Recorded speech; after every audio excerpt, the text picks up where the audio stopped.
BJP उसने वादा किया कि हम 2 करोड़ नौकरियां देंगे हर साल। 2014 से 2023 9 साल हो गए इनको सरकार में। 9 into 2 18 करोड़ नौकरीज बनती हैं। 18 करोड़ नौकरी छोड़िए, 18,000 नौकरियां नहीं दी इन लोगों ने। सबके बैंक अकाउंट में 15 लाख रुपए डालेंगे, वो नहीं दिया। और खास तौर पे कहा था 2022 तक भारत देश $5 ट्रिलियन इकोनॉमी हो जाएगा, आज तक नहीं बना।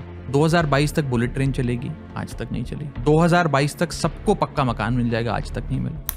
ऐसे कैसे होता है कि कोई नेता जब विपक्ष में है तो उस पर यही पार्टी बीजेपी के लोग खूब भ्रष्टाचार के आरोप लगाते हैं, और जैसे ही वो नेता बीजेपी ज्वाइन करता है वो साफ हो जाता है। उस पर सीबीआई ईडी के सारे केसेस रुक जाते हैं, इन्वेस्टिगेशंस बंद हो जाती हैं, केसेस को ठंडे बस्ते में डाल दिया जाता है। महाराष्ट्र का एग्जाम्पल लीजिए। उन्होंने कहा हम महाराष्ट्र में बैठे, मैं यहीं के नेताओं के एग्जाम्पल देता हूँ। कई बड़े नेताओं के बारे में प्रधानमंत्री जी ने खुद कहा कि ये तो सिंचाई घोटाले के आरोपी हैं। कहते थे ये इनकी जगह जेल में है और ये जिंदगी भर चक्की पीसेंगे। वो इनकी पार्टी में आ गए अपनी पार्टी छोड़कर, तो उन्हें बड़ा बड़ा मंत्रालय दे दिया, उप मुख्यमंत्री बना दिए। महाराष्ट्र के एक और बड़े नेता थे नारायण राणे, आप नाम सुना होगा। बीजेपी उन पर भ्रष्टाचार के आरोप लगाती थी, जैसे ही उन्होंने पार्टी छोड़कर बीजेपी ज्वाइन करी वो साफ हो गए। दोस्तों, ये एक बहुत जबरदस्त पॉलिटिकल कॉन्वर्सेशन है राघव चड्ढा भाई के साथ। उनके एएपी टेन्योर के बारे में बहुत सारी बातें करी है, करंट पॉलिटिकल सिनारियो की बहुत सारी बातें करी है, and specially future of India, इस टॉपिक को लेकर बहुत सारी बातें करी है। Enjoy today's very special political podcast TRS with Raghav Chadha. Here we go baby.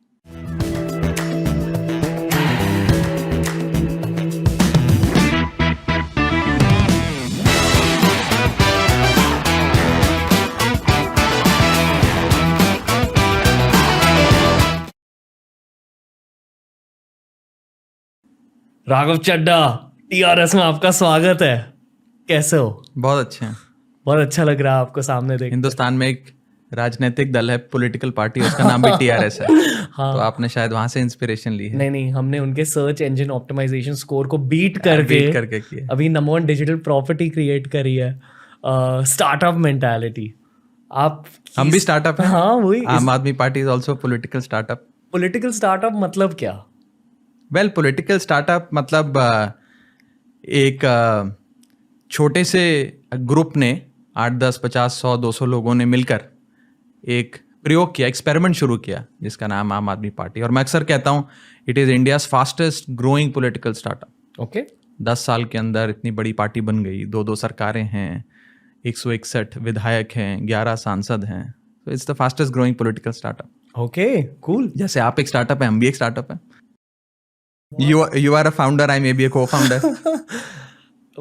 I can't stop smiling right now. Raghav Chadha की एनर्जी ऐसी है। आप कुछ बताइए आपके ब्रांड इमेज के बारे में। अकॉर्डिंग टू आपका ब्रांड इमेज क्या है पब्लिक आई में? और मैं आपको ये इसलिए पूछ रहा हूँ क्योंकि हर एपिसोड के लिए मैं रिसर्च करता हूँ, बहुत सारे लोगों से बहुत कुछ पूछा, बहुत कुछ लोगों ने बहुत कुछ बताया, पर पहले मैं आपसे जानना चाहूँगा। ये मैंने शिखर धवन को भी पूछा था कि एज अ बैट्समैन आप खुद को डिस्क्राइब करो, तो उन्होंने कहा कि हाँ मैं अटैकिंग बैट्समैन हूँ, अग्रेसिव हूँ, मैं डिफेंस के बारे में सोचता नहीं। तो डिस्क्राइब योरसेल्फ। वेल, अपने आप को कैसे डिस्क्राइब करें? I am just a common person, an ordinary man. जी। एक साधारण से परिवार से आता हूँ और पेशे से चार्टर्ड अकाउंटेंट हूँ। जब आम आदमी पार्टी की शुरुआत हुई, इनफैक्ट जब अन्ना हजारे आंदोलन अपने पीक पर था, चरम पर था, उस समय अरविंद केजरीवाल जी से मुलाकात हुई और हम मुझ जैसे लाखों युवाओं ने उस समय आंदोलन ज्वाइन किया, ये सोचकर कि देश के लिए कुछ करना है, व्यवस्था बदलनी है, सिस्टम बदलना है, सिस्टम बहुत ख़राब हो गया है। ये नहीं सोचा था कि एक पॉलिटिकल पार्टी बनेगी, हम उसका हिस्सा होंगे और इलेक्शन लड़ेंगे, इलेक्शन जीतेंगे, सरकारों में आएंगे, सरकारें चलाएंगे, ये सब नहीं सोचा था। तब आप स्टूडेंट थे अन्ना हजारे के साथ जब आप कैंपेन कर रहे थे। तब से लेकर आज तक बहुत सारे अलग अलग रोल्स निभाए हैं आपने। तो मैं आपके नज़रिए से जानना चाहूँगा कि एज अ पॉलिटिकल स्टूडेंट क्या क्या सीखा आपने पॉलिटिकल सिस्टम के बारे में, क्योंकि हाल ही में ऑनेस्टली बहुत सारे लोगों से मैंने इनपुट्स लिए पॉलिटिकल वर्ल्ड के बारे में। मैं अब तक समझने की कोशिश कर रहा हूँ, other than what I said about every party is going at it against each other, but मैं सिस्टम को समझना चाहता हूँ क्योंकि मोस्टली भारत का यूथ डरता है पॉलिटिक्स से, तो क्या डरना चाहिए? सच्चाई क्या है? देखिए, पहले तो ये बात बिल्कुल सच है कि भारत का यूथ ना कि पॉलिटिक्स से सिर्फ डरता है, बल्कि पॉलिटिक्स को, राजनीति को एक बहुत ही खराब प्रोफेशन या एक गंदगी भरा वर्ल्ड समझ के उससे दूर रहता है। और उसका कारण यह है कि इस देश के बहुत सारे नेताओं ने और बहुत सारी पॉलिटिकल पार्टीज ने पॉलिटिक्स को बद से बदतर कर दिया। कैसे? आज़ादी के टाइम पे जो राजनीति में लोग थे, उन्हें हम आज भी याद करते हैं, क्योंकि उन लोगों ने देश सेवा करी, देश को मजबूत करने के लिए काम किया, और राजनीति, जिसे राज्य की नीति कहते हैं, राज्य के लिए नीति बनाकर लोगों का कल्याण किया। आज हम जिस दौर में जी रहे हैं, इस दौर में बहुत पार्टीज और लोगों ने पॉलिटिक्स को अपने आप को एडवांस करने के लिए, अपने आप को पर्सनली एनरिच करने के लिए इस्तेमाल किया, और उसके अंदर क्रिमिनलाइजेशन ऑफ पॉलिटिक्स भी हुआ, कम्युनलाइजेशन ऑफ पॉलिटिक्स भी हुआ, कास्ट रिडन पॉलिटिक्स भी हुई, और लोगों ने पैसा निकाल कर सरकारों को लूट कर अपने खजाने भरे, और एक बहुत ही मर्की और एक डर्टी वर्ल्ड ऑफ पॉलिटिक्स हमारे सामने, देश के सामने आज खड़ा है। लेकिन ये कीचड़ तब साफ होगा जब आप खुद इस कीचड़ को साफ करने के लिए कीचड़ में झाड़ू लेके उतरेंगे और सफाई करेंगे, नहीं तो नहीं होगा। या तो आप बाहर बैठकर सिस्टम को देखते रहो, बर्दाश्त करते रहो, सहते रहो, या फिर सिस्टम में खुद घुसो और सिस्टम की सफाई करो और सिस्टम को चलाओ। एक कहीं there was a very famous saying I had once read that the penalty for not participating in politics is that you will be governed by your inferiors. अगर हिम्मत है तो उस राजनीति में आओ और इस सिस्टम को साफ करो। जब हमने पार्टी नहीं बनाई थी, हम आंदोलन में थे, और जिन लोगों के खिलाफ हम आंदोलन कर रहे थे और एक लोकपाल बिल के आंदोलन को चला रहे थे, उन लोगों ने हमें कहा कि अगर हिम्मत है तो पार्टी बनाओ, चुनाव लड़ो, चुनाव जीतो और सरकार बनाओ। जब तुम्हारी सरकार बन जाएगी तो लोकपाल बिल ले आना अपना। अभी क्या है, सड़क पर बैठ के चिल्लाते रहते हो, जब देखो अनशन करते रहते हो, शोर मचाते रहते हो। बनाओ पार्टी, चुनाव लड़ो, सरकार बनाओ, अपना लोकपाल लाओ। हमने चुनौती स्वीकार कर ली, पार्टी बनाई, चुनाव लड़ा, चुनाव जीते, सरकार बनाई और अपना लोकपाल बिल पास किया। तो सिस्टम में घुसना पड़ेगा। और मैं अक्सर ये बात कहता हूँ, ये इस देश की विडंबना है कि भारत देश एक युवा देश है। We are a very young country. The average age of India is 29. I am 34. I am above the average age. और एवरेज एज भले ही 29 हो, हमारे रिप्रेजेंटेटिव्स की एवरेज एज आप देखेंगे तो 55, 60, 70 साल है। लोकसभा का आप एक पैरामीटर लेकर उसे मेजर करिए, average age of Lok Sabha is 54, 55 years. 54-55 साल औसत उम्र है भारत की लोकसभा की। राज्यसभा में की वो उम्र 64 साल है, और भारत देश की एवरेज एज 29 साल है। तो देश युवा है लेकिन नेता ओल्ड है। मैं ये नहीं कह रहा कि आपको अनुभव नहीं चाहिए, अनुभवी नेता, वृद्ध नेता भी चाहिए, लेकिन युवा नेता भी चाहिए, युवा लोग भी चाहिए जो खुद सामने आकर देश की बागडोर संभाले। अब आप बताइए, जो युवाओं के मुद्दे हैं, जो आपके इश्यूज हैं, मेरे इश्यूज हैं, बेरोजगारी से लेकर आर्टिफिशियल इंटेलिजेंस की बात हो, गेमिंग से लेकर महंगाई की बात हो, जिस नजरिए से युवा उस इशू को देखकर सामने रख सकता है, उसका सोल्यूशन दे सकता है, क्या कोई बुजुर्ग आदमी दे सकता है? मुझे नहीं लगता। तो कहने का मतलब यह है कि आप युवाओं की भी भागीदारी आज की देश की राजनीति में होनी चाहिए। My appeal to youngsters of this country is that you must come forward and come at the forefront of national politics, जो कि आसान नहीं है। उसमें उसकी चुनौतियां अलग हैं, राजनीति में आने की, राजनीति में रहकर सस्टेन करने की, अपनी बात रखने की, उसमें कई सारी चुनौतियां हैं, लेकिन उन चुनौतियों का सामना करके आपको आगे आना होगा। ओके, सीए करने के बाद your entire 20s was spent in politics basically, all of it, and even like early 30s. yeah. बताइए, सब कुछ बताइए। मेंटरिंग दीजिए। नहीं क्या क्या हुआ आपकी लाइफ में? आपको 1 घंटे में सब कुछ कैसे बताएं? अरे जो भी चाहिए 15 साल की journey. Tell me as a bro.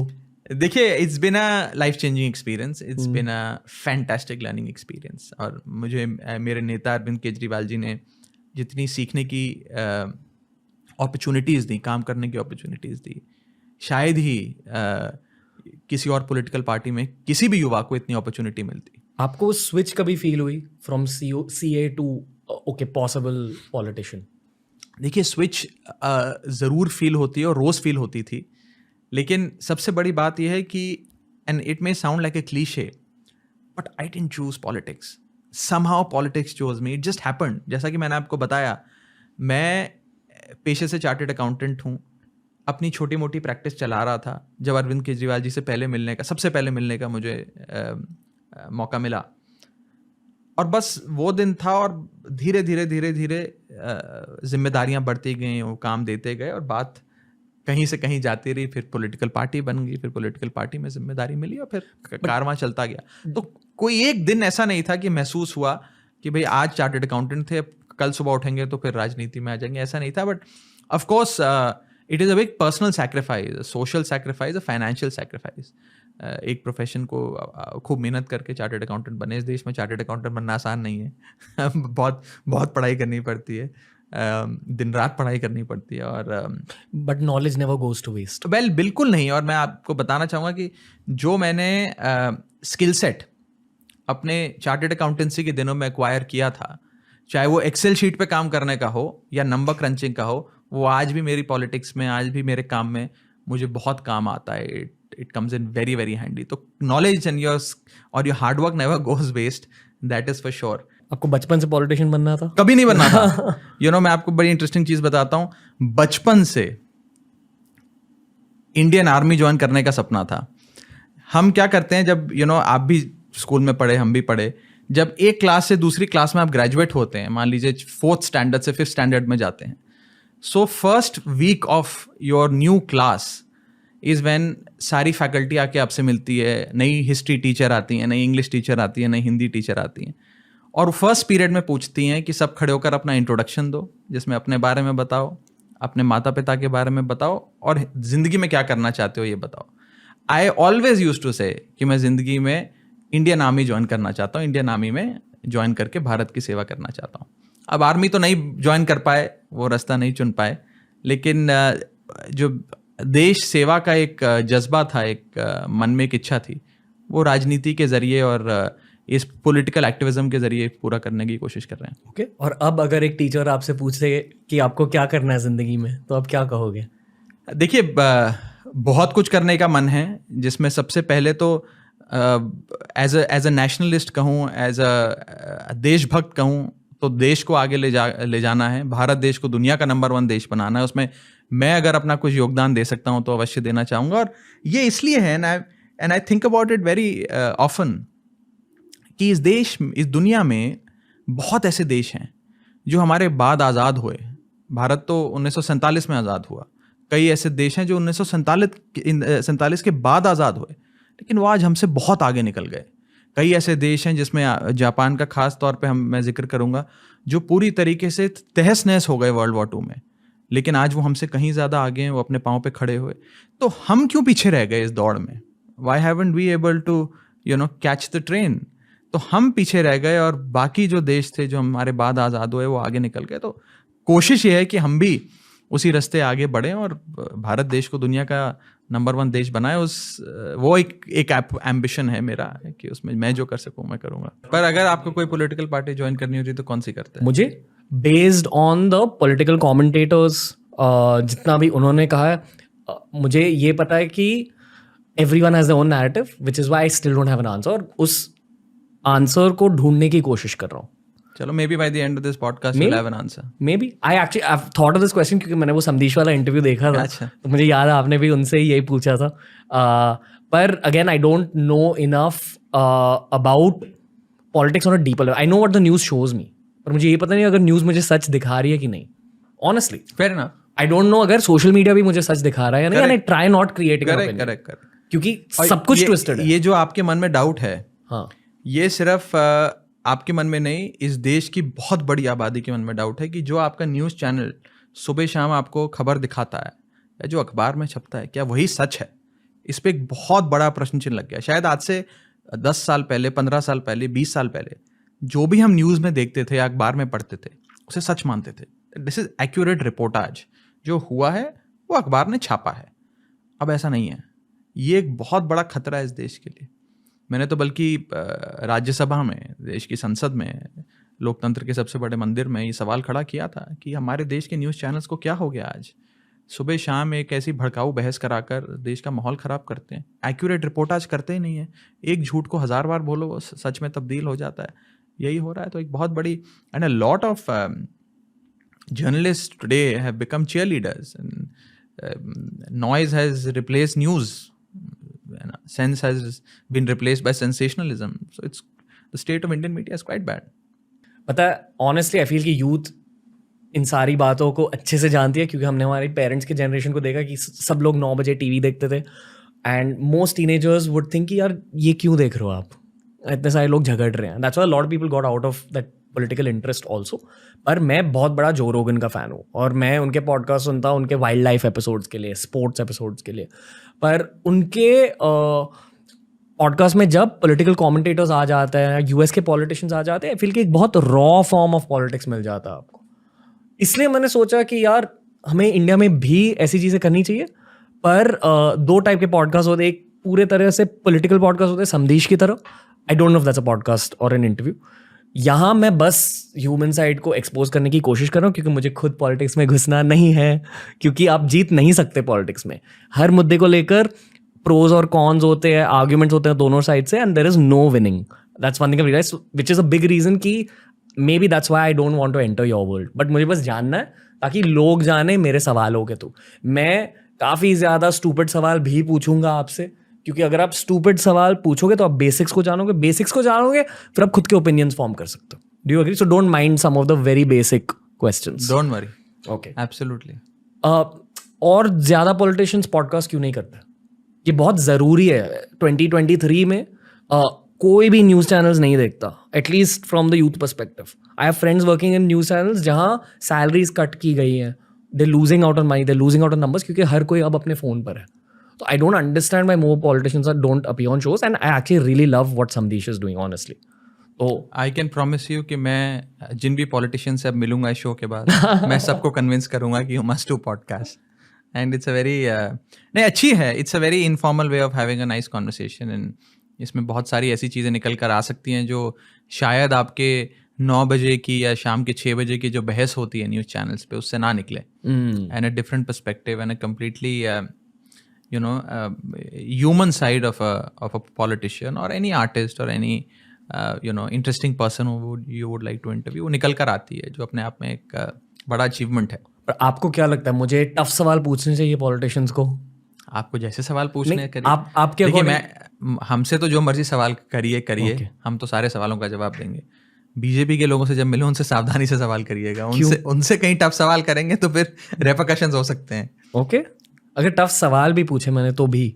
हाँ, पर मैं किसी के साइड पे नहीं हूँ। आई am just genuinely asking questions. नहीं, मैं तो आपको ऑन अ लाइटर नोट कह रहा हूँ। जैसे हम भी उनसे सवाल पूछते हैं तो हमें भी भुगतना पड़ता है। किसी भी कोई केस हो जाता है, कोई पार्लियामेंट से सस्पेंड हो जाता है, कोई कुछ हो जाता है। आई फील कि आप लोगों की दुनिया ही बहुत बहुत अलग है। और नॉर्मली अगर आप बिजनेस वर्ल्ड में से किसी को भी पूछ लो about the world of politics, हर कोई कहता है कीप वन आर्म डिस्टेंस।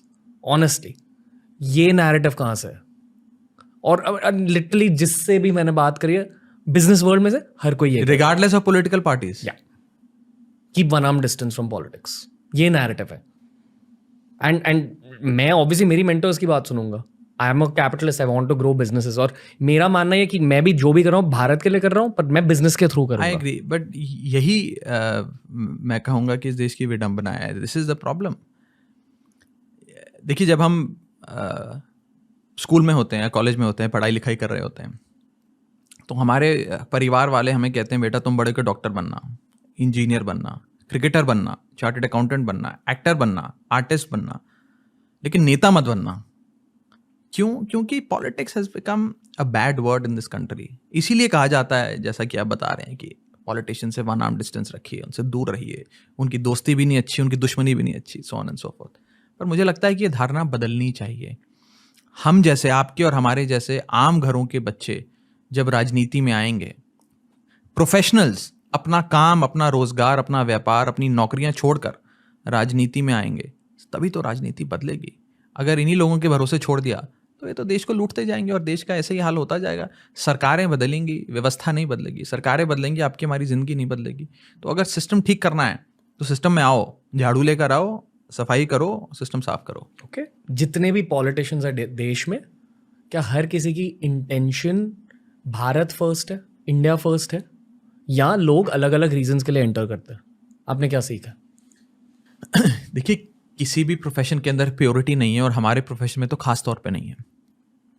तो मैं और नेताओं के बारे में तो नहीं कह सकता, लेकिन अपनी पॉलिटिकल पार्टी और मेरे नेता अरविंद केजरीवाल जी के बारे में ये कह सकता हूँ। अब मैं आपको अरविंद जी का एग्जाम्पल देता हूँ। उन्होंने IIT से इंजीनियरिंग करी। इस देश में IIT में एडमिशन ही इम्पॉसिबल होता है, because he was so bright. एक बहुत ही प्रतिभाशाली स्टूडेंट थे, उनको एडमिशन मिला। IIT से ग्रेजुएशन करने के बाद उन्हें एक अच्छी खासी नौकरी मिली, अच्छी खासी नौकरी कर। उसके बाद उन्होंने सिविल सर्विस एग्जाम्स दिए, IRS अफसर बने, इनकम टैक्स में भर्ती हुए, इनकम टैक्स में कमिश्नर की रैंक तक पहुंचे। जितना पैसा चाहते, जितनी शोहरत चाहते, जितनी सहूलियत और ऐशो आराम की जिंदगी चाहते, कमा सकते थे। करप्शन से पैसा कमाना होता तो भी कमा सकते थे। इनकम टैक्स कमिश्नर से ज्यादा पैसा कौन कमा सकता है इस देश में?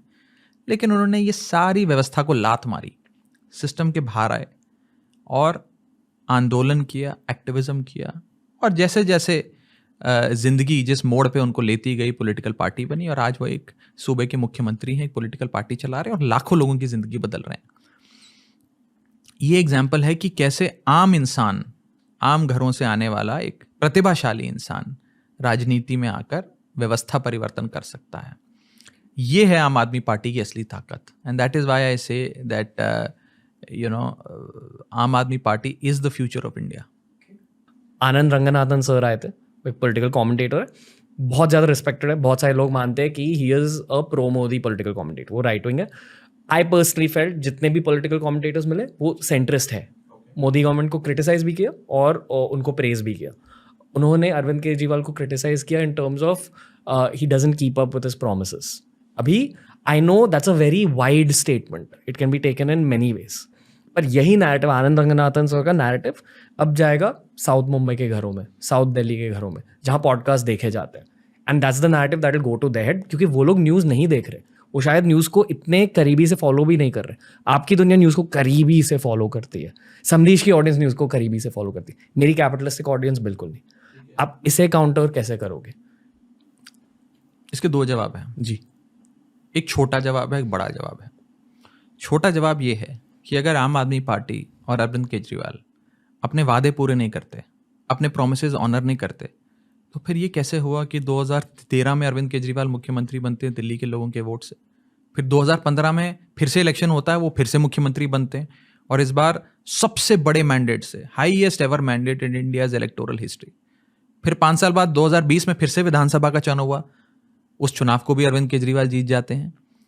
तो अगर आप अपने वादे ऑनर नहीं करते, अपने वादे पूरे नहीं करते, लोगों के लिए काम नहीं करते, तो फिर लोग क्यों वोट देते हैं? लोग तो इसलिए वोट देते हैं क्योंकि अरविंद केजरीवाल जी ने जो वादा किया वो करके दिखाया। हमारी पार्टी की टैगलाइन ही यही है कि जो कहा वो किया, बिजली, पानी, शिक्षा, स्वास्थ्य, and I can go on and on and on. This is the short answer.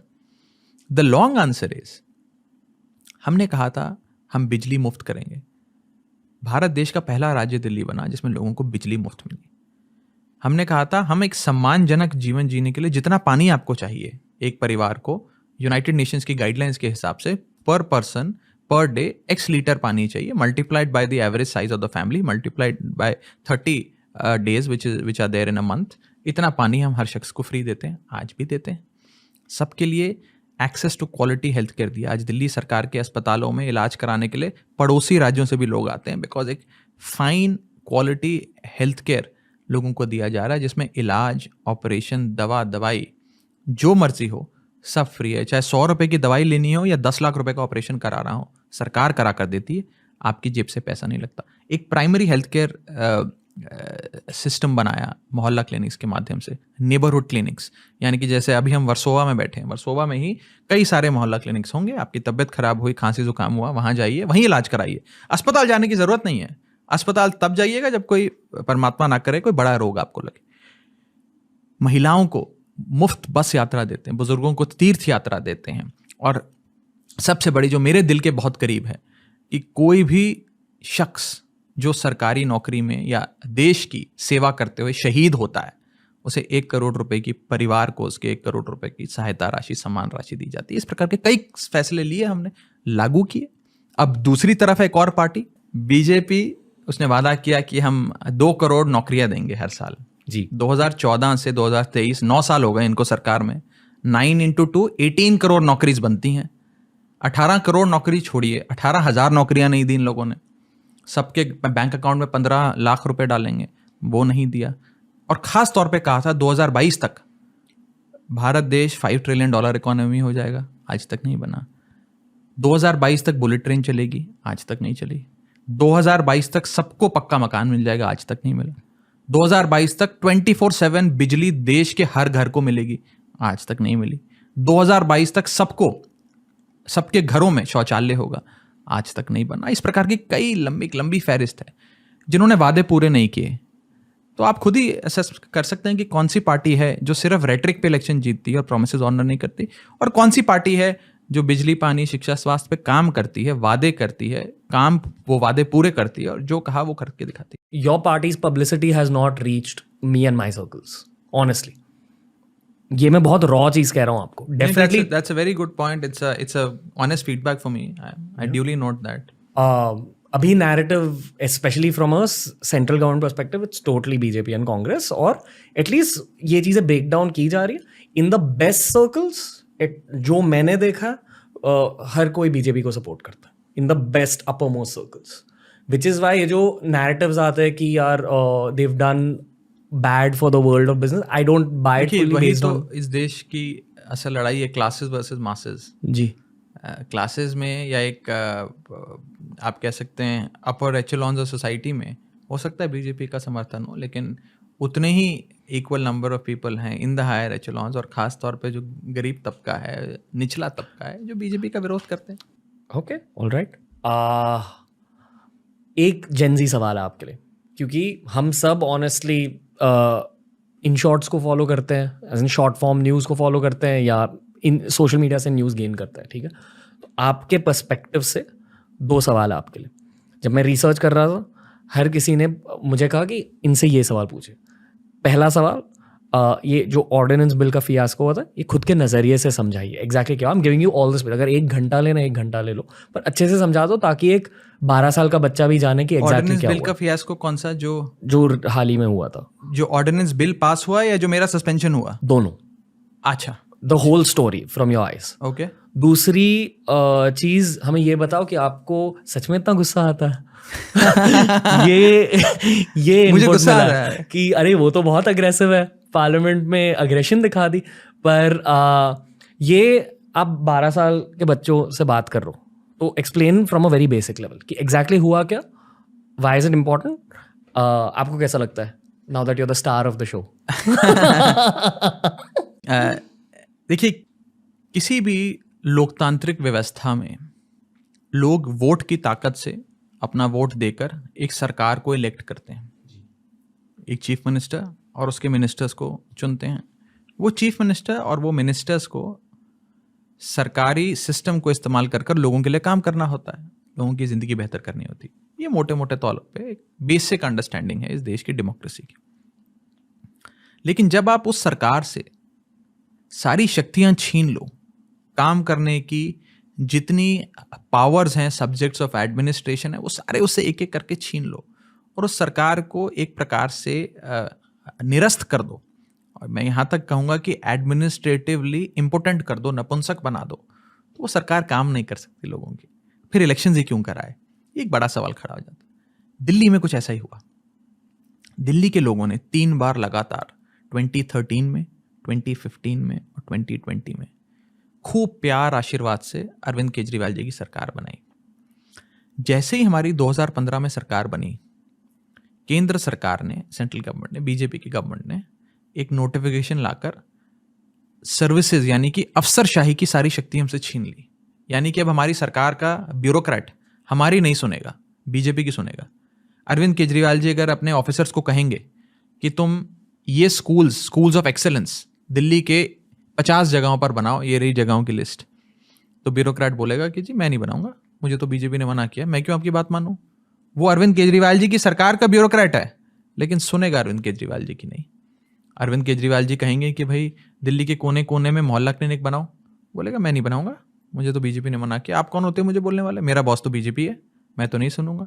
तो इस प्रकार से ऑफिसर्स, यानी कि वो link between the elected representatives and the people, वो लिंक बीच में से छीन लिया बीजेपी ने, तो सरकार हो गई ठप। और इस कदर ठप हो गई कि आज दिल्ली के चुने हुए मुख्यमंत्री अपना चपड़ासी नहीं लगा सकते, अपना पर्सनल सेक्रेटरी नहीं लगा सकते, स्टेनोग्राफर नहीं अपॉइंट कर सकते। इस कदर एडमिनिस्ट्रेटिव मशीनरी को पैरालाइज कर दिया। और जब इस नोटिफिकेशन को जो सेंट्रल गवर्नमेंट लाई, हमने सुप्रीम कोर्ट में चैलेंज किया, तो सुप्रीम कोर्ट ने हमारे हक में फेवर दिया और कहा दिल्ली सरकार के साथ बहुत गलत हो रहा है। अगर लोगों की ताकत से सरकार चुनी गई है तो इन्हें काम करने की पूरी शक्ति और पूरी ताकत मिलनी चाहिए। ये नोटिफिकेशन को हम खारिज करते हैं। जब नोटिफिकेशन खारिज हुई तो केंद्र सरकार एक ऑर्डिनेंस ले आई कि नोटिफिकेशन तो छोड़ो, सुप्रीम कोर्ट के जजमेंट के 8 दिन के भीतर एक ऑर्डिनेंस लाकर फिर वैसे ही एक व्यवस्था बना दी कि सारे ऑफिसर्स, अफसरशाही, सर्विसेज, सारी चीज हम छीन लेंगे। और छीनेंगे कैसे? Transfer posting of the bureaucrat, allocation of work of the bureaucrat, कोई भी disciplinary proceedings against the bureaucrat, वो सारी शक्ति जो है वो छीन ली। अब मान लीजिए आपके दफ्तर में कोई काम करता है, आप उसे अपॉइंट नहीं कर सकते, आप उसका प्रमोशन नहीं कर सकते, आप उसे नौकरी से निकाल नहीं सकते, आप उसे सस्पेंड नहीं कर सकते, आप उसका डिमोशन नहीं कर सकते, आप उसकी सैलरी तय नहीं कर सकते, आप उसे सैलरी भी नहीं दोगे, वो सैलरी भी कहीं और से लेगा, तो फिर वो आपकी सुनेगा क्यों? वो आपके लिए काम क्यों करेगा? ना कैरेट है ना स्टिक है, why will he work for you? Similarly सारी अफसरशाही फिर से इस ऑर्डिनेंस के माध्यम से दिल्ली सरकार से छीन ली। और ये काम करके 3 बड़ी चीजें बीजेपी ने करी। पहला, एक पॉलिटिकल यू टर्न किया, क्योंकि बीजेपी पिछले 30-40 साल से दिल्ली में इलेक्शन लड़ती आई है ये बोल के कि अगर हम सरकार में आएंगे तो हम दिल्ली को फुल स्टेट बनाएंगे, दिल्ली को और पावर देंगे। इससे पावर छीनेंगे नहीं, सर्विसेज और अफसरशाही छीनेंगे नहीं, बल्कि और पावर देंगे। लेकिन एक पॉलिटिकल यू टर्न उन लोगों ने लिया, और जो 40 साल का लाल कृष्ण आडवाणी जी का, अटल बिहारी वाजपेयी जी का संघर्ष था, सपना था कि दिल्ली को एक फुल स्टेट बनाएंगे, वो मिट्टी में मिला दिया आज की बीजेपी ने, आज की भारतीय जनता पार्टी। उसका लॉजिक क्या है? उसका लॉजिक एक ही है, अरविंद केजरीवाल से डर लगता है। पिछले 25 साल से दिल्ली में विधानसभा के चुनाव हो रहे हैं, 25 ईयर्स, मुख्यमंत्री चुनने का चुनाव 25 साल में 6 बार चुनाव हुए, 6 के 6 चुनाव बीजेपी हार गई। और पिछले 10 सालों में आम आदमी पार्टी खड़ी हो गई दिल्ली में, जो आज से पहले नहीं थी। अब वो इतनी फॉर्मिडेबल हो गई है, इतनी मजबूत पार्टी है, लोग इतना प्यार करते हैं अरविंद केजरीवाल जी से कि उन्हें पता है कि बीते 25 साल तो हम इलेक्शन हार गए, लेकिन जब से ये अरविंद केजरीवाल और आम आदमी पार्टी आए हैं, हम अगले 25 साल भी इलेक्शन नहीं जीतेंगे। तो फिर सरकार में जब हम आएंगे ही नहीं, तो सरकार को बैकडोर से चलाते हैं, अफसरशाही अपने अधीन कर लेते हैं, तो होते रहे election. It's just a theoretical exercise. तो दिल्ली में एक प्रकार से डेमोक्रेटिक व्यवस्था जो थी उसे खत्म कर दिया। अब दिल्ली के लोगों की वोट की ताकत बीजेपी ने 0 कर दी।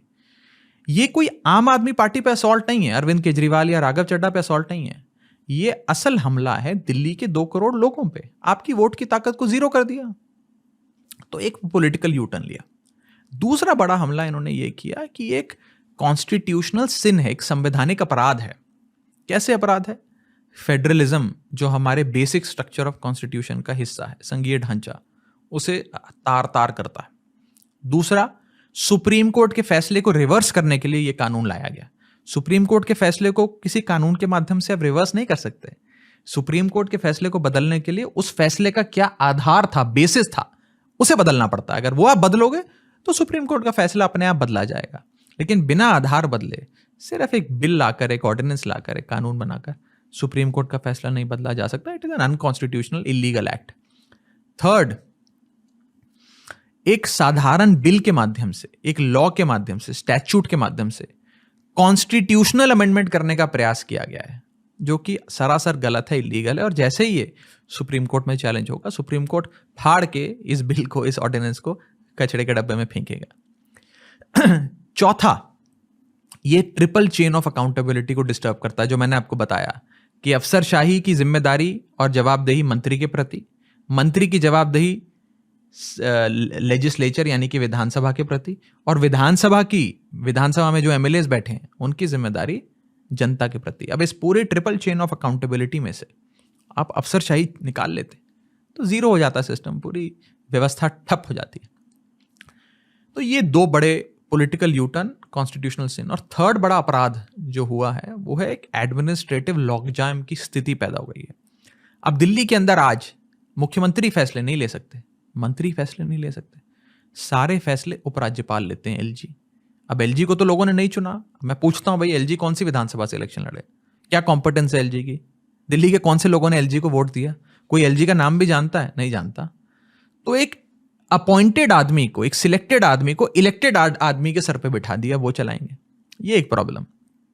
दूसरी प्रॉब्लम, दिल्ली के अंदर कोई भी मंत्री कोई फैसले लेता है, उस फैसले पर ब्यूरोक्रेट जो उसके अधीन आता है, उसके अंडर आता है, वो उस फैसले पर बैठ जाता है और वो फैसला सुनाता है कि जो ये मंत्री का हुक्म है ये सही है कि गलत है।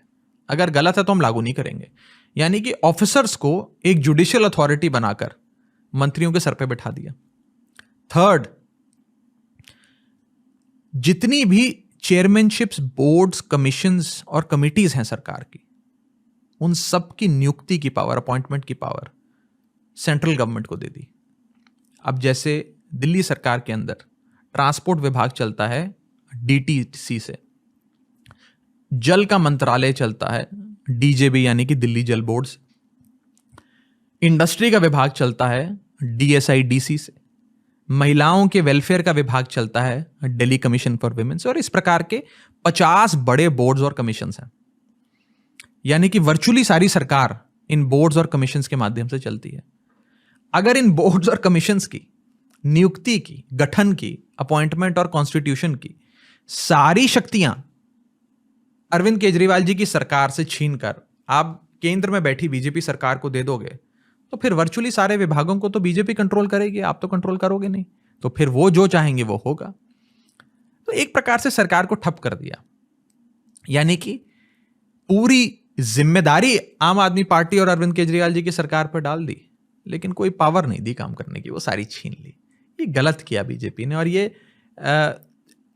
आज तो नहीं, कल भी नहीं, हो सकता 10, 15, 20 साल, 50 साल तक आम आदमी पार्टी की सरकार रहे दिल्ली में, लेकिन कभी भी कोई एक नॉन आम आदमी पार्टी सरकार आएगी और कभी बीजेपी की सरकार अगर आती है दिल्ली में, तो उन्हें भी महसूस होगा कि कैसे उनके हाथ बांधे गए और कैसे इस सरकार को एडमिनिस्ट्रेटिवली इंपॉर्टेंट बनाया गया, जो गलत किया गया। इसका विरोध मैंने संसद भवन में खड़े होकर किया। ये सारी चीज़ें एक्सप्लेन करी, संक्षेप में एक्सप्लेन करी। बीजेपी के लोगों को बड़ा दर्द भी हुआ मेरा एक्सप्लेनेशन सुन के, लेकिन जो मुझे ठीक लगा मैंने किया। और बहुत बड़ी तादाद में इस बिल को गिराने के लिए, इस ऑर्डिनेंस को डिफीट करने के लिए वोट पड़े। शायद मैं कहीं आर्टिकल पढ़ रहा था, शायद ही राज्यसभा के इतिहास में कभी 100 से ज़्यादा वोट्स किसी एक बिल या मते के खिलाफ पड़े हों। पहली बार ही हुआ कि 102 वोट्स, 102 लोगों ने, Rajya Sabha is a small house, 240 लगभग मेंबर होते हैं, उसमें से 220-230 लोग उस दिन मौजूद थे, उस दिन वोटिंग हो रही थी। तो 100 से ज़्यादा, 102 लोगों ने इस बिल को हराने में अपना समर्थन दिया। पूरा इंडिया अलायंस की जितनी पॉलिटिकल पार्टीज थी उसने समर्थन दिया। मैं उनको सलाम करता हूँ। और हो सकता है लेजिस्लेटिवली हम ये लड़ाई हार गए, क्योंकि बहुमत का आंकड़ा बीजेपी के साथ था, लेकिन जुडिशली हम इस लड़ाई को लड़ेंगे, सुप्रीम कोर्ट में लड़ेंगे और ज़रूर जीतेंगे। बीजेपी की जस्टिफिकेशन क्या थी इसके लिए? कोई जस्टिफिकेशन नहीं। जस्टिफिकेशन ये है कि बस इस सरकार को हमने काम नहीं करने देना। आप पूछिए, कभी कोई आपके चैनल पे तो बीजेपी वाले आते ही होंगे, उनसे पूछिएगा आप ये बिल क्यों लाए, क्या कारण था। किनका पॉडकास्ट देखना चाहोगे from the BJP side? Like मैं किनको लाऊं? अमित शाह जी को बुलाइए। ओके, मुझे दोनों साइड के आर्ग्यूमेंट्स जानने ऑनेस्टली। तो बुलाइएगा, क्योंकि ये बिल अमित शाह जी लाए थे, उनका ही नोडल मिनिस्ट्री बनता है। ओके, तो जब वो आए आपके शो पे तो उनसे पूछिएगा आप क्यों लाए, क्या कारण था। अगर मुझे बोला गया कि सुबह 4 बजे भी आ जाओ कैबिनेट में बात करने के लिए, मैं आ जाऊंगा, क्योंकि आई फील कि पॉलिटिकल सीजन अब हीटेड अप हो रहा है और मेरे जैसे कैपिटलिस्ट एक्साइट हो रहे हैं देश के बिग बॉस को देखकर। तो आई नो कि कुछ भी अगर समस्या होती है तो जब आप पॉलिटिकल, उनका इंटरव्यू करेंगे तो मैं कुछ और 8-10 सवाल दे दूंगा अपनी ओर से, ओके श्योर, तो वो भी ले लीजिए। आप साथ में करोगे पॉडकास्ट हाँ मैं कर लूंगा, उनके साथ, मैं मॉडरेट करूंगा। हाँ कर लूंगा। ओके, मेरा सौभाग्य है कि देश के गृह मंत्री जी एक तरफ बैठे होंगे और दूसरी तरफ मैं बैठा हूंगा और मुझे बात करने का, संवाद करने का मौका मिलेगा। आई फील कि भारत, राज्यसभा में भी ऐसा ही हुआ था। आम आदमी पार्टी की तरफ से मैंने जवाब दिया, सरकार की तरफ से उन्होंने जवाब दिया, तो आमने सामने होने का मौका मिला। भारत को इसकी जरूरत है, पब्लिक डिबेट्स। बिल्कुल, बहुत ज़्यादा ज़रूरत है। क्यों क्यों नहीं होता जैसे यूनाइटेड स्टेट्स ऑफ अमेरिका में हम देखते हैं कि एक प्रेसिडेंशियल फॉर्म ऑफ डिबेट्स होती हैं और बहुत लोग देखते हैं और उस डिबेट के माध्यम से ओपिनियन बनाते हैं। ज़रूर होनी चाहिए। एक ऐसा समय था इस देश में जब ओपोनेंट्स जो थे, जो सरकार थी या विपक्ष था, वो साथ मिलकर देश के लिए काम करता था। जब जब देश पे बड़ी आपदा आई, कोई प्रॉब्लम आई, साथ मिलकर काम किया। आप वो समय भी आपको याद होगा जब इस देश में देश के प्रधानमंत्री ने उस समय के लीडर ऑफ ऑपोजिशन और बड़े बड़े ऑपोजिशन के नेताओं जैसे अटल बिहारी वाजपेयी जी जब विपक्ष में थे, उन्हें उस समय की कांग्रेस सरकार ने देश का पक्ष रखने के लिए यूनाइटेड नेशंस भेजा। वो भी एक प्रकार की बेहतरीन एग्जाम्पल था इस देश के लोकतंत्र का, डेमोक्रेसी का। आज कहीं ना कहीं वो एक आप कहें दोस्ती या एक साथ मिलके काम करने की जो एक स्पिरिट थी, वो कहीं ना कहीं ख़त्म होती जा रही है, जो अच्छा नहीं है। बिकॉज बहुत एक्रिमनी हो गई है, बड़ा रिश्तों में बहुत ही आप कहें दरार आ गई है, जो कि ठीक नहीं है इस देश की राजनीति के लिए, इस देश के भविष्य के लिए। सरकार और विपक्ष का संवाद हमेशा होना चाहिए। सरकार और विपक्ष को मिलकर काम करना चाहिए, चाहे वो दिल्ली की सरकार हो या हमारी पंजाब की सरकार हो या केंद्र की सरकार हो। विपक्ष से संवाद करके ही सरकार चलती है। विपक्ष ही तो देश के या स्टेट के लोगों की आवाज़ सरकार के कानों तक पहुंचाएगा। लेकिन अगर आप विपक्ष को विक्टिमाइज करेंगे, उन्हें न्यूट्रलाइज करने के लिए एजेंसियों का इस्तेमाल करेंगे, उन्हें जेल में डालेंगे, उन पर फर्जी मुकदमे करेंगे, उन्हें सस्पेंड करेंगे, अगर ये सारी चीज़ें होंगी तो जो रिश्ता है उसमें जहर घुलता जाएगा, एक्रिमनी की स्थिति पैदा हो जाएगी, जो फिर शायद ही कभी ठीक हो। भाई आज मान लीजिए बीजेपी की सरकार है, उस लोगों को पकड़ के जेल में डाल रही है, लोगों पे हमले कर रही है, विपक्ष के लोगों का जीना दुश्वार किया हुआ है। कल को मान लीजिए विपक्षी किसी पार्टी की सरकार बन जाए, हो सकता है वो फिर बीजेपी की जो उस समय की पॉलिटिकल पार्टी होगी उससे बदले ले, उसके साथ ऐसा करे। तो एक व्यवस्था खराब हो गई है, जो मुझे लगता है होनी नहीं चाहिए। मैं एक मोटी बात कर रहा हूं कि फ्रिवलियस केसेस बनाकर लोगों को जेल में डालने की जो एक प्रथा है, which is not the best thing to do. अगर साथ मिलके काम करें, देश के भविष्य के लिए काम करें तो अच्छा है। लेकिन हाँ, अगर किसी नेता ने कोई अपराध किया है, किसी का मर्डर किया है, किसी का रेप किया है या कोई बहुत बड़ा घोटाला किया है, तो the law must take its own course. But आप देखिए ना इस देश में क्या व्यवस्था बन गई है। अब सीबीआई की अभी कुछ ही दिन पहले एक रिपोर्ट जारी हुई, इसमें पता लगा that 95% of the total cases registered by CBI are against the opposition members. तो ये कैसे होता है कि इस देश के सिर्फ विपक्ष में ही भ्रष्ट लोग बैठे हैं, सरकार में कोई भ्रष्ट नहीं है। अभी सीएजी की रिपोर्ट आई, उसने बताया कि कितने लाख करोड़ का घोटाला हुआ, फ्लाईओवर बनाने से लेकर राशन तक के हर जिस जगह हाथ डालिए वहाँ घोटाला है। आप दूसरा एग्जाम्पल लीजिए, इन्फोर्समेंट डायरेक्टरेट 2014 से लेकर 2023 तक हजारों केस उन लोगों ने दर्ज करे ऑपोजिशन के नेताओं के खिलाफ। कन्विक्शन रेट कितना है? 0.05%, यानी कि हर 100 केसेस पे 0.05 लोगों का कन्विक्शन होता है। यानी कि जब वो केस इन्वेस्टिगेशन के बाद कोर्ट में आता है तो कोर्ट उसे खारिज कर देता है कि भाई ना सबूत है, ना कोई दस्तावेज है, ना घोटाला है। तो अगर आप सीबीआई और ईडी को वेपनाइज कर कर विपक्ष के लोगों पर छोड़ोगे, वो गलत चीज है। और एक चीज और बताता हूं मैं आपको, ने कहा कि नेताओं को जेल में डाला जाता है। ऐसे कैसे होता है कि कोई नेता जब विपक्ष में है तो उस पर यही पार्टी बीजेपी के लोग खूब भ्रष्टाचार के आरोप लगाते हैं, और जैसे ही वो नेता बीजेपी ज्वाइन करता है वो साफ हो जाता है, उस पर सीबीआई ईडी के सारे केसेस रुक जाते हैं, इन्वेस्टिगेशंस बंद हो जाती हैं, केसेस को ठंडे बस्ते में डाल दिया जाता है। महाराष्ट्र का एग्जाम्पल लीजिए, उन्होंने कहा हम महाराष्ट्र में बैठे, मैं यहीं के नेताओं के एग्जाम्पल देता हूँ। कई बड़े नेताओं के बारे में प्रधानमंत्री जी ने खुद कहा कि ये तो सिंचाई घोटाले के आरोपी हैं, कहते थे ये इनकी जगह जेल में है और ये ज़िंदगी भर चक्की पीसेंगे, वो इनकी पार्टी में आ गए अपनी पार्टी छोड़कर, तो उन्हें बड़ा बड़ा मंत्रालय दे दिया, उप मुख्यमंत्री बना दिया। महाराष्ट्र के एक और बड़े नेता थे नारायण राणे, आप नाम सुना होगा, बीजेपी उन पर भ्रष्टाचार के आरोप लगाती थी, जैसे ही उन्होंने पार्टी छोड़कर बीजेपी ज्वाइन करी वो साफ हो गए। वेस्ट बंगाल का एग्जाम्पल लेते हैं, शारदा चिटफंड घोटाले में मुख्य आरोपी कहे जाते थे, उन शख्स को जैसे ही उन लोगों ने, उस शख्स ने तृणमूल कांग्रेस छोड़कर बीजेपी ज्वाइन करी, वो साफ हो गए, उन पे मुकदमे सारे। तो ऐसी कौन सी वॉशिंग मशीन है बीजेपी के पास जो सारे ईडी सीबीआई के सारे पाप धो देती है और जो विपक्ष में होता है उसे पकड़ के जेल में डालती है। पंजाब सरकार में अभी आज से कुछ ही दिन पहले हमारे पंजाब के गवर्नर ने चिट्ठी लिखकर कहा कि हम पंजाब में आर्टिकल 356 के तहत राष्ट्रपति शासन लगा देंगे, सरकार को बर्खास्त कर देंगे। पंजाब में प्रचंड बहुमत की सरकार है हमारे पास, 117 विधायकों में से 92 विधायक आम आदमी पार्टी के हैं, लेकिन आए दिन बीजेपी के लोग हमें धमकी देते हैं कि तुम्हारी सरकार ही खत्म कर देंगे, सरकार निरस्त कर देंगे। तो काम देखिए कि जब इलेक्शंस हों, जम के लड़ाई लड़िए राजनीति के मैदान में, दो दो हाथ करिए, फिर जनता जो वोट दे दे उस वोट की ताकत का सम्मान करते हुए सरकारों को चलने दें। हम इस देश के अंदर एक चलन देख रहे हैं विच is not good, and I don't say this because I am at the receiving end of this, लेकिन एक चलन देख रहे हैं कि जहाँ बीजेपी की सरकार बन गई वहाँ तो उसे शांति से चलने दिया जाता है, खूब रिसोर्सेज भी देता है सेंटर, काम करने की आज़ादी भी देता है। वहाँ कुछ गलत भी हो रहा है तो सारे जो वॉच डॉग्स हैं, CAG हो, लॉ एनफोर्समेंट एजेंसीज हो, वो भी आंखें फेर लेती हैं। लेकिन जो नॉन बीजेपी गवर्नमेंट्स हैं उनके रिसोर्सेज छीन लिए जाते हैं, वहाँ गवर्नर्स और लेफ्टिनेंट गवर्नर्स के माध्यम से सरकारों को डिस्टेबलाइज किया जाता है। उन सरकारों में ऑफिसर्स को मोटिवेट कर इंसेंटिवाइज कर या डरा कर धमका कर सरकार के निर्णय लागू करने से रोका जाता है। और सबसे बड़ी बात, सरकारों को गिराया जाता है। MLS खरीद कर सरकारें गिरा देते हैं। हम महाराष्ट्र में बैठे हैं जहाँ ये पॉडकास्ट हो रहा है, वहाँ एक MVA की सरकार चल रही थी, आपने एक पार्टी को तोड़कर उसके विधायक छीन कर दूसरी पार्टी में शामिल कर बीजेपी की सरकार बना दी।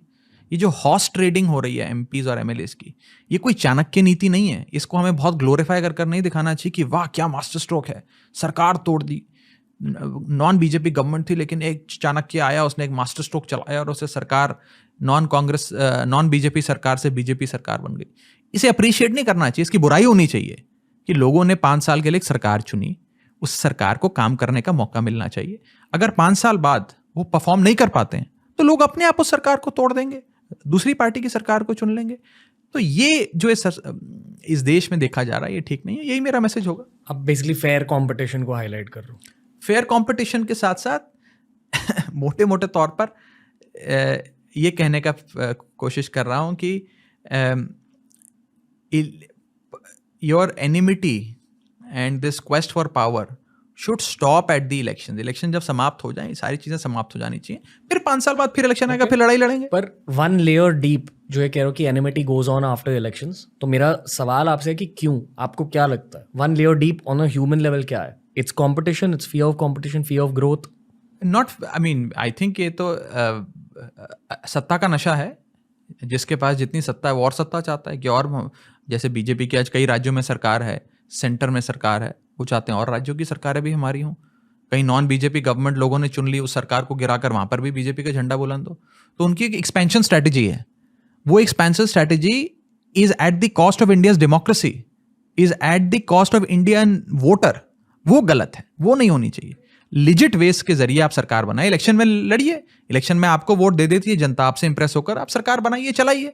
लेकिन अगर लोगों ने नॉन बीजेपी सरकार चुनी है उसे चलने दीजिए। दिल्ली में आप देख ही रहे हैं, 3 बार लगातार दिल्ली के लोगों ने हमें चुना, सरकार चलाने का मौका दिया। अब ये कोई ना कोई हथकंडा अपना के सरकार को परेशान करते हैं। मैं बहुत ट्रांसपेरेंटली कुछ चीज़ें कहना चाहूँगा। आप मेरे घर में हो तो यू माई गेस्ट, एंड जितना मज़ा मुझे इस पॉडकास्ट में आ रहा है, मुझे अब तक के बहुत कम पॉडकास्ट में इतना ज़्यादा मज़ा है, स्पेशली पॉलिटिकल पॉडकास्ट में, क्योंकि हर कोई छुप छुप के बातें करता है। आप टाइगर की तरह बातें कर रहे हो, and I respect that, I appreciate that. ठीक है, अब मैं आपके सामने कुछ नैरेटिव्स डाल दूंगा, जियोपॉलिटिकल नैरेटिव्स, जो मेरे अकॉर्डिंग करेक्ट है। Correct me if you feel I am wrong somewhere. ठीक है, अब मेरे से बहुत ज़्यादा एक्सपीरियंस हो इस चीज़ में। About China taking over territory, I feel कि उन लोगों ने एक मैप पर डिपिक्ट किया है कि अरुणाचल प्रदेश और एक और हिस्सा है जो उनका है साइचिन। सो लद्दाख का एक हिस्सा डिपिक्ट किया कि उनके मैप का है, बट वो उनकी एक हरकत है, नॉटी हरकत है जियो पोलिटिकली स्पीकिंग। हाँ देखो हम लोग आ रहे हैं, बट भारत की एक बहुत तगड़ी फौज भी है, बहुत तगड़ी फौज है। और आई पर्सनली फील कि एटलीस्ट पिछले 9 सालों में I don't agree with everything about the current government for sure, but मैं बहुत स्ट्रांगली उनके जियो पोलिटिकल गेम के साथ अग्री करता हूँ, क्योंकि we are on the map internationally. जो नैरेटिव्स है हमारे बारे में यूएसए में, यूरोप में, जिस तरह से मुझे रिस्पेक्ट मिलता है जब मैं वहाँ ट्रैवल करता हूँ कि यार आप इंडियन हो, wow your country is doing great, ये सुनने में आता है। तो I know out and out I don't agree with everything they're doing nationally, but I 100% agree with the geopolitical game. That could be your point of view. Yeah. पहली चीज तो ये है कि मैंने सरकार पे सवाल उठाया जी। भारत देश की आर्मी के साथ सिर्फ एक पॉलिटिकल पार्टी नहीं, इस देश की हर पॉलिटिकल पार्टी, हर नेता और देश की 135 करोड़ आबादी खड़ी है और एक चट्टान की तरह उनके साथ खड़ी है। और अगर ये देश आज सुरक्षित है तो सिर्फ भारतीय सेना की वजह से। उन्हें मैं सलाम करता हूँ। और मैं खुद एक ऐसा शख्स हूँ जो भारत की सेना ज्वाइन करना चाहता था, मैंने आपको बताया। तो सेना के पराक्रम पे और सेना की जो एक प्रकार से जवाब देने की शक्ति है, उस पर कोई सवाल नहीं। सवाल भारत सरकार पर है कि आप, अगर चीन इस प्रकार की हरकतें करता है तो आप जवाब क्यों नहीं देते? चीन को अनइनवाइट कर दीजिए G20 समिट से, चीन को इकोनॉमिकली हिट करिए, उसके साथ इंपोर्ट्स बंद करिए। अगर आप ये इकोनॉमिकली उसे हिट नहीं करेंगे तो आज के मॉडर्न डे वॉरफेयर में आप चीन को एक बहुत बड़ा अपर हैंड दे रहे हैं। एक चीज़। दूसरी चीज़, मैं कहना चाहूँगा कि जहाँ तक जियोपॉलिटिकल व्यवस्था का सवाल है, ऐसा नहीं है कि भारत देश की वाहवाही कोई 2014 के बाद हुई है। भारत देश की रिस्पेक्ट, मर्यादा, भारत देश को सलाम करने वाले 2014 से पहले भी विदेशों में थे। और आज भी भारत की जो एक छवि है, जो आपके हिसाब से 2014 के बाद बनी है, और 2014 से पहले भी एक मजबूत स्थिति थी। ऐसा कोई भारत को कमज़ोर देश नहीं माना जाता था। आई फील कि एटलीस्ट जितना मैं एज एन एंटरप्रेन्योर समझता हूँ, और ये भी शो से सीखा कि चीन से इतनी सारी चीज़ें इंपोर्ट होती है क्योंकि वहाँ बहुत सारी चीज़ें बनती हैं। अगर और कहीं बनती एट द सेम कॉस्ट्स तो बहुत सारे बिजनेसेस वहाँ से इंपोर्ट। तो फिर मेक इन इंडिया का क्या हुआ? मेक इन इंडिया कैंपेन तो उसी सरकार ने शुरू किया था। जगह जगह हम इंडस्ट्री लगाएंगे, फैक्ट्री खोलेंगे, भारत में उत्पादन होगा। तो मेक इन इंडिया, तो भारत में उत्पादन कम क्यों हो रहा है? क्या हमारे देश में किस चीज़ की कमी है? क्या हमारे देश में मिनरल्स की कमी है? क्या मेहनती लोगों की कमी है? हमारे देश में किस चीज़ की कमी? किसी चीज़ की कमी नहीं है। सबसे सुंदर देश अगर इस दुनिया में कोई है तो वो भारत देश है। भगवान ने जब इस दुनिया को बनाया होगा तो सारी चीज़ें, संपन्न देश अगर कोई बनाया तो भारत देश को बनाया। या नदियाँ भी हैं, पहाड़ भी हैं, झरने भी हैं, जंगल भी हैं, मिनरल्स भी हैं, मेहनती लोग भी हैं, ट्रॉपिकल क्लाइमेट भी है, सर्दी भी है, गर्मी भी है, बारिश भी है, ठंड भी है, सब कुछ है। फिर भी भारत देश क्यों पीछे है? यही तो मैं सवाल पूछ रहा हूँ। भारत देश इसलिए पीछे है क्योंकि हमारे नेताओं ने इस देश को 75 सालों तक पीछे रखा। ऐसे कैसे हुआ कि जापान जैसा देश जो वर्ल्ड वॉर 2 के बाद तहस नहस हो गया, बर्बाद हो गया, वो आज इतना आगे निकल गया भारत देश से?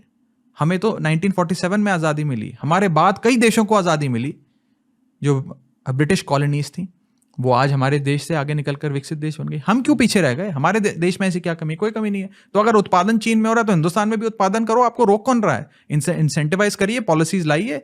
जिस चीज़ का आप मैक्सिमम इंपोर्ट करते हैं चीन से, वो सिस्टमैटिकली अगले कई सालों में पॉलिसीज लाकर उसकी मैन्युफैक्चरिंग इंडिया में प्रमोट करिए। ज़रूर उसकी इंपोर्ट्स डिक्रीज होंगे, आप इकोनॉमिकली इसको हैंडल कर सकते हैं। नीति नहीं है या थिंकिंग प्रोसेस नहीं है या लागू ही नहीं किया। I would like to believe कि एक एंटरप्रेन्योरियल स्पिरिट नहीं था इंडिया में बहुत टाइम के लिए। अब एंटरप्रेन्योरियल स्पिरिट थोड़ा सा आ चुका है। My hope is with the Gen Zs. I don't know अगर ये ऐसा क्यों लगता है कि आज से पहले एंटरप्रेन्योरियल स्पिरिट नहीं था? जो नैरेटिव्स हमारी पेरेंट्स की जनरेशन हमें देती थी या जो उनकी साइकोलॉजी थी, वो हमारी जनरेशन से बहुत ज़्यादा अलग है। और हमारी जनरेशन जेन ज़ी से बहुत अलग है, बहुत ज़्यादा एंटरप्रेन्योरियल है। हमारी जनरेशन थोड़ी सी कम एंटरप्रेन्योरियल, विच इज़ व्हाई देखिए ये एंटरप्रेन्योरशिप का जो एक आपने बात रखी, ये मुझे लगता है कि स्कूल्स में, कॉलेजेस में, हमारे एजुकेशन सिस्टम में इसे इम्बेड करने की ज़रूरत है। मैं आपको एग्जांपल देता हूँ। दिल्ली सरकार ने एक प्रोग्राम शुरू करा, बिजनेस ब्लास्टर्स। शार्क टैंक देखा आपने? शार्क टैंक की लाइंस पे एक प्रोग्राम शुरू करा, बिजनेस ब्लास्टर्स। उस प्रोग्राम के माध्यम से दिल्ली सरकार के बच्चों को सरकार स्कूल की जो फंड्स होते हैं उनमें से एक राशि दी जाती है। यानी कि क्लासरूम में 4-5 बच्चे मिलकर कहते हैं कि भाई हम एक छोटा सा बिजनेस शुरू करना चाहते हैं, पैसे नहीं है, तो स्कूल 5,000 रुपये, 10,000 रुपये या जो भी उनको एक सीड कैपिटल चाहिए होता है वो दे देता है। वो उस पैसे से एक बिजनेस शुरू करते हैं, बिजनेस ग्रो करता है और वो लाखों रुपए का बन जाता है। इस प्रकार से एंटरप्रेन्योरियल स्पिरिट को प्रमोट करने के लिए, लोगों को नौकरी लेने वाला नहीं नौकरी देने वाला बनाने के लिए इस प्रोग्राम को चलाया गया। और आपको जान के खुशी होगी कि 2,000, 3,000, 4,000 रुपए की सीड कैपिटल से बने बिजनेसेस जो स्कूल के 7वीं, 8वीं, 9वीं, 10वीं क्लास के बच्चे चलाते शुरू करते हैं, आज वो लाखों रुपए के, करोड़ों रुपए के बिजनेसेस बन गए हैं। तो ये एंटरप्रेन्योरियल स्पिरिट बच्चों में डालनी पड़ेगी और ये तभी डलेगी जब इसे हम अपने एजुकेशन सिस्टम में एम्बेड करेंगे। ओके, मैं INDIA के बारे में जानना चाहूंगा। क्या है INDIA? जो स्कूल जाने वाले बच्चे हैं उन्हें समझाइए, इसकी ज़रूरत क्यों है, आपके नज़रों से INDIA क्या है और एंड गोल क्या है। और एक और सवाल पूछना चाहूँगा, आप आपस में झगड़े क्यों नहीं करते? मतलब यहाँ होते हैं झगड़े? बिल्कुल होते हैं, बिल्कुल होते हैं। जहाँ दो बर्तन होंगे वहाँ आवाज होंगे। एक परिवार में भी दो भाइयों के भी झगड़ा होता है, पति पत्नी के भी झगड़ा होता है। पर फिर ये कोलैबोरेशन हुई कैसे? क्योंकि काफी सारे ऐसे पॉलिटिकल पार्टीज है INDIA में जो आपस में हिस्टोरिकली बहुत सारे झगड़े कर चुके हैं, तो फ्रेंड्स कैसे बन गए? आई टेल यू, देखिए पहली चीज तो ये है कि इस देश को कई सारी चुनौतियों का सामना करना पड़ा है। There are lot of problem जो एक इंसान रोजमर्रा के जीवन में झेल रहा है। वो प्रॉब्लम्स पिछले 10 साल में बद से बदतर हुई हैं। फॉर एग्जाम्पल, एक आम आदमी को क्या चाहिए जिंदगी में? उसे चाहिए यार मेरा घर बार ठीक से चले, मेरी आमदनी बढ़े, मेरे खर्चे घटें, मेरे बच्चों को अच्छी नौकरी मिले, मेरे माता पिता को, बड़े बुजुर्गों को अच्छा इलाज मिले, जब बच्चों का स्कूल में दाखिला करना हो उनको अच्छी एजुकेशन मिल जाए, कोई घर में बीमार हो उसे दवा दवाई मिल जाए, और एक अच्छा शहर हो, एक अच्छा गांव हो या एक अच्छी व्यवस्था हो जिसमें मेहनत को रिवॉर्ड किया जाए, इक्वल अपॉर्चुनिटी हो, एक अच्छी व्यवस्था। लेकिन पिछले कई सालों में देखा गया कि महंगाई बढ़ती रही, आमदनी घटती रही, अपॉर्चुनिटीज घटती गई, नौकरियां आज की डेट में मिलना एक प्रकार से लॉटरी लगने जैसा हो गया। तो स्थिति बद से बदतर होती गई। और एक ऐसी रिजीम हमारा मानना है इस देश में इस समय शासन कर रही है जो इंस्टीट्यूशंस को खत्म कर रही है, जिसके चलते लोकतंत्र और संविधान एक बहुत बड़े खतरे की दौर से गुजर रहा है। इस व्यवस्था को बदलने के लिए बहुत सारी लाइक माइंडेड पॉलिटिकल पार्टी साथ आई और उन्होंने एक छतरी बनाई, एक बैनर तैयार किया जिस बैनर के तहत सब आएंगे। ऐसा नहीं है कि इन सब पॉलिटिकल पार्टीज के बीच में आज से पहले कंपटीशन नहीं था, बहुत सारे डिफरेंसेस थे, डिफरेंसेस ऑफ ओपिनियंस थे, मतभेद थे, मनभेद थे, पर्सनल एम्बिशंस थे। उन सारी चीज़ों को दरकिनार कर for the benefit of India, देश को आगे बढ़ाने के लिए सब साथ आए। ये कोई पहली बार नहीं हो रहा है इस देश में, एक बार पहले हुआ था 1971 में, जब इंदिरा गांधी जी ने, उस समय की प्रधानमंत्री ने, बांग्लादेश लिबरेशन कराया। उसके बाद उनकी पॉपुलैरिटी पीक पे थी और कहा जाता था कि इस देश में इंदिरा गांधी जी की सरकार को कभी कोई नहीं हटा सकता, बड़ी शक्तिशाली सरकार थी। लोग कहते थे Indira is India, India is Indira. उसके बाद 70 के दशक में 3 चीजें हुई। महंगाई चरम पे पहुंच गई, बेरोजगारी बहुत ज्यादा बढ़ गई इस देश में, लोग बेरोजगार हो गए, अपॉर्चुनिटी खत्म हो गई। और थर्ड, एक डिक्टेटरशिप में तब्दील हो गई सरकार, इमरजेंसी लग गई, नसबंदी करा दी, कई सारी चीजें हुई और विपक्ष के तमाम नेताओं को पकड़ के जेल में डाल दिया गया। उन 3 चीजों को सॉल्व करने के लिए और इस देश में फिर से लोकतंत्र स्थापित करने के लिए उस समय की तमाम पॉलिटिकल पार्टी साथ आई एक बैनर के तहत। वो बैनर बना जनता पार्टी का। उस जनता पार्टी के बैनर में सोशलिस्ट भी थे, कम्युनिस्ट भी थे, राइट विंग जनसंघी भी थे, वामपंथी भी थे, जनसंघी भी थे, सोशलिस्ट भी थे, कम्युनिस्ट भी थे। सबकी एक अलायंस बनी और उन्होंने मिलकर उस समय की सरकार, शक्तिशाली इंदिरा गांधी जी की सरकार के खिलाफ इलेक्शन लड़ा और 543 सीट्स में से 295 सीट्स 77 के चुनाव में, 1977 के चुनाव में जनता पार्टी जीती। और एक सरकार को बेदखल कर लोगों की जो इच्छा थी, लोगों के कहने पर ये अलायंस बना था, लोगों ने सरकार बनी, सरकार चली। आज भी कुछ वैसा ही है। महंगाई, बेरोजगारी और एक डिक्टेटोरियल रिजीम। और इसका सामना करने के लिए लोगों के कहने पर ये पॉलिटिकल पार्टीज आई हैं। पॉलिटिकल पार्टीज अपने वर्कर की बात सुनती है, अपने कार्डर की बात सुनती है, अपने नेताओं की बात सुनती है, अपने सपोर्टर, अपने वोटर की बात सुनती है। उनके कहने पर साथ आई हैं। क्यों? क्योंकि इस देश को महंगाई से, बेरोजगारी से और एक तानाशाह सरकार से छुटकारा दिलाना है। जैसा कुछ 1977 में जनता पार्टी ने करके दिखाया था, मेरा मानना है 2023-24 के चुनाव में इंडिया अलायंस भी वही महारत, वही मुकाम हासिल कर सकता है। ओके, आई नो कि पॉलिटिक्स में बहुत ह्यूमन ओरिएंटेड गेम्स भी होते हैं और आपको कभी पता नहीं होता कि सामने वाला सच में मेरे साथ है या नहीं। एटलीस्ट ये नैरेटिव मुझे मिलता है। तो ये कोलैबोरेशन फैसिलिटेट करने के लिए आपको खुद जाना पड़ा, खुद कॉन्वर्सेशंस करनी पड़ी लोगों के साथ। मतलब you mean as a party? हाँ, एज अ पार्टी। आप तो लोगों में होते हैं सारा दिन, सारा टाइम लोगों से Okay. मिलते हैं। एक पॉलिटिकल पार्टी में नेताओं का काम ही यही होता है कि 24 घंटे लोगों के बीच रहो, उनकी बातें सुनो, वो क्या कह रहे हैं वो सुनिए, समझिए। मुझे याद नहीं किसने, I think Abhijit Chavda sir ने कहा था शो पर। जानता हो अभिजीत चावड़ा को? नहीं। ओके, वो एक पॉडकास्टिंग लेजेंड है, बहुत नॉलेजेबल इंसान है। उन्होंने कहा था कि the only way someone else will be able to come into power is through something like this, a collaboration where every other party gets together। और ये सच में हो रहा है। मतलब पॉलिटिकल पार्टीज भी बहुत तगड़ी स्ट्रैटेजीज के साथ सेंट्रल इलेक्शंस को एंटर करते हैं। Okay, so what is the narrative going on right now, जितना भी आप शेयर कर सकते हो। लोगों को क्या जानना चाहिए INDIA के विजन के बारे में? देखिए, मैंने जो बात बताई, हम साथ क्यों आए इस देश में जो प्रॉब्लम्स आज हैं इन्हें सॉल्व करने के लिए और भारत देश को एक बेहतरीन ब्लूप्रिंट देने के लिए। ये एक लड़ाई है दो ब्लूप्रिंट्स के बीच में। एक बीजेपी का ब्लूप्रिंट है जो पिछले 10 साल से आप देख रहे हो, उन्होंने 10 साल में ऐसा क्या हासिल कर लिया। एक हमारा ब्लूप्रिंट है, अब हम लोगों के बीच वो लेकर जाएंगे कि क्यों हमें वोट देना चाहिए। It is the people who have to decide उन्हें कौन सा ब्लूप्रिंट पसंद है। मुझे 1977 में जो जनता पार्टी ने जिस प्रकार का ब्लूप्रिंट दिया, अपनी बातें रखी उस समय की एक तानाशाह सरकार को हटाने के लिए, वैसा ही कुछ आज होता नजर आता है। लोग महंगाई से छुटकारा चाहते हैं, बेरोजगारी से छुटकारा चाहते हैं, देश को आगे बढ़ता देखना चाहते हैं। वो कहीं ना कहीं इंडिया अलायंस जो है उसमें वो ताकत है वो करके दिखाने की। आपने कहा डिक्टेटर नैरेटिव या फैसिज्म नैरेटिव और कम्युनल नैरेटिव, इन दोनों नैरेटिव्स के बारे में मैंने बहुत कुछ सुना है पिछले 9 सालों में। जो मैंने कहा था कि बिजनेस सर्कल्स में बीजेपी को सेलिब्रेट किया जाता है, वहाँ क्रिटिसिज्म ये कभी कभी आपको सुनाई देते कि यार नहीं फैसिस्ट है, नहीं कम्युनल टेंशन बहुत ज़्यादा बढ़ चुकी है। आई फील कि कम्युनल टेंशन बहुत ज़्यादा डेफिनेटली बढ़ चुकी है और ये मुझे महसूस भी होता है और मैं पॉडकास्ट के थ्रू उस कम्युनल टेंशन को थोड़ा कम करने की कोशिश कर रहा हूँ, though it might only reach out to 1 million और 2 मिलियन इंडियंस। ठीक है, I don't fully agree with the fascist narrative, क्योंकि जब मैं वहाँ गया कैबिनेट, जब मैं गया मैंने सबसे पूछा इसके बारे में। कहाँ गए आप?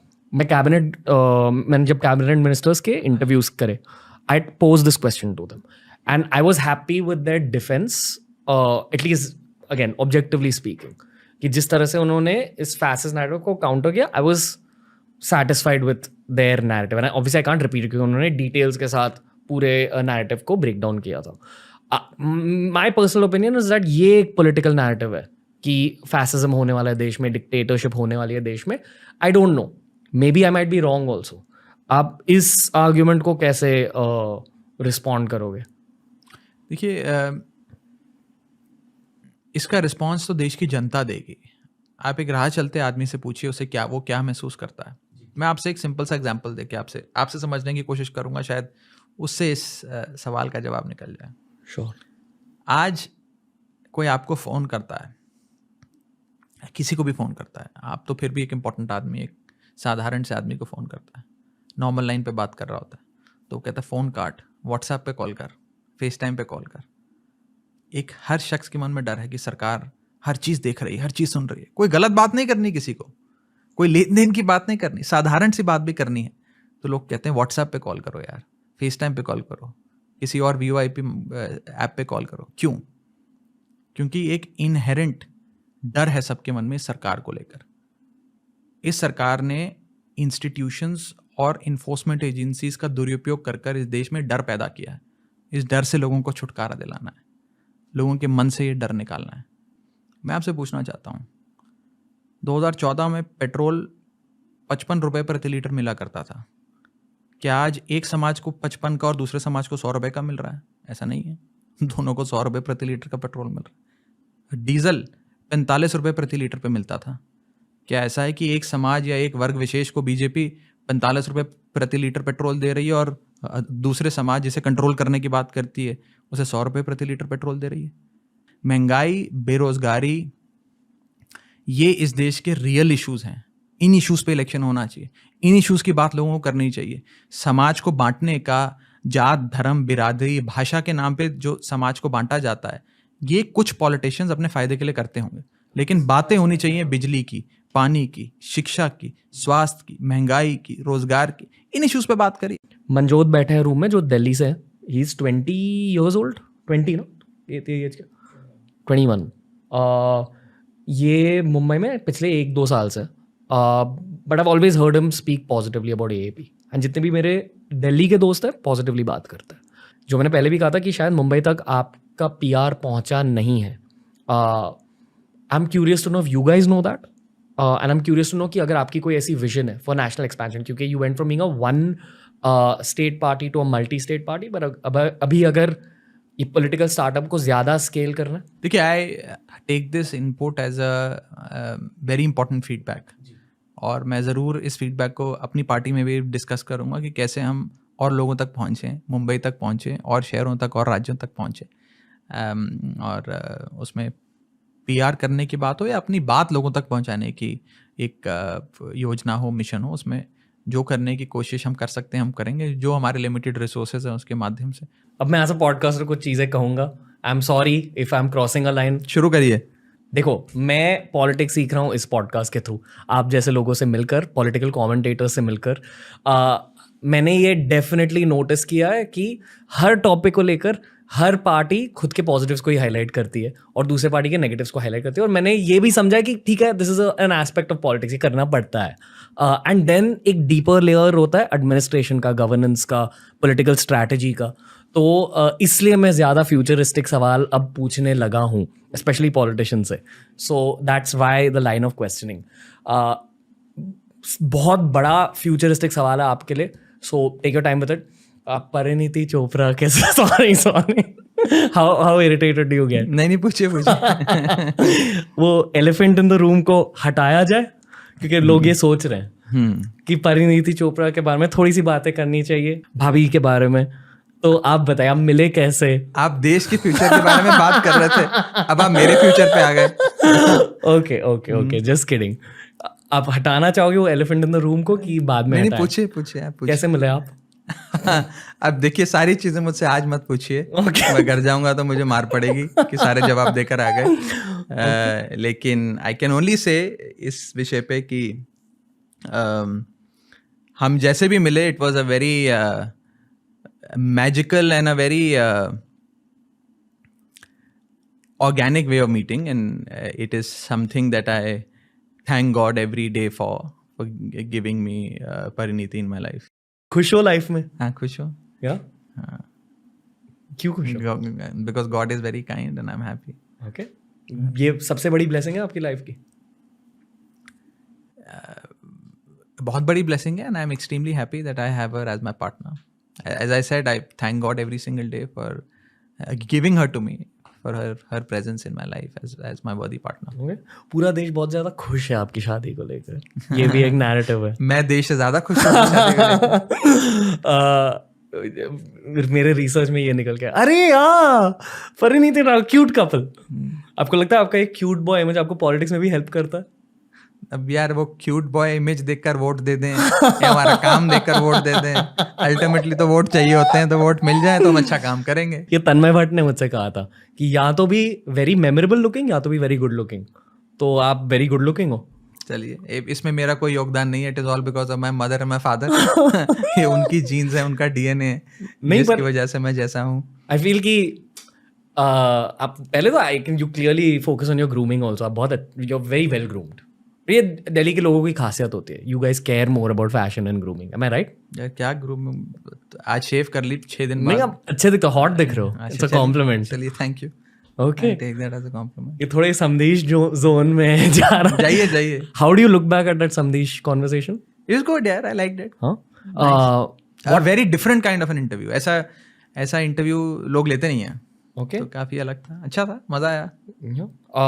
He reaches a lot of the rooms that I enter, whether it is with Gen Zs or whether it is with business folks. हर कोई उनके इंटरव्यूज बहुत ज़्यादा देखते हैं. I feel कि वो देश के लिए बहुत ज़रूरी काम कर रहे हैं, and I hope his stuff reaches more क्योंकि वो बहुत politically informed है. हाँ, वो पॉलिटिकल सवाल खूब पूछते हैं. Okay.